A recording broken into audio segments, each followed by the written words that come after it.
The Jesus you may not know. Is he from the Old Testament or the New Testament?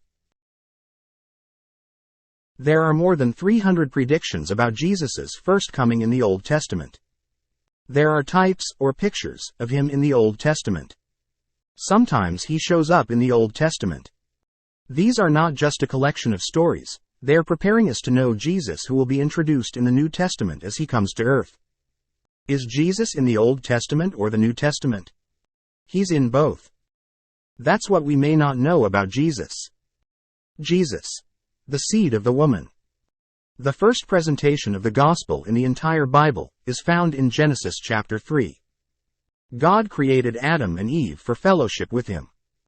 They violated his command and sinned. They listened to the serpent and ate from the tree of the knowledge of good and evil, which God commanded not to. In Genesis chapter 3 verse 15, God told Satan, "I will put enmity between you and the woman, and between your seed and her seed. It shall bruise your head, and you shall bruise his heel."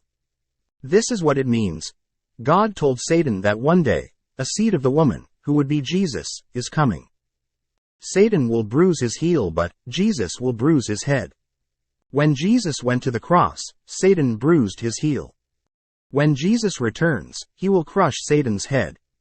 Romans chapter 16 verse 20, "The God of peace will soon crush Satan under your feet." Galatians chapter 4 verses 4 and 5, "But when the fullness of time had come, God sent forth his Son, born of woman, born under the law, to redeem those who were under the law, so that we might receive adoption as sons." Genesis chapter 3 verse 15 is one of the most encouraging verses in the Bible, because it is the first promise of the gospel. Genesis chapter 3 verse 15 is about Jesus in the Old Testament.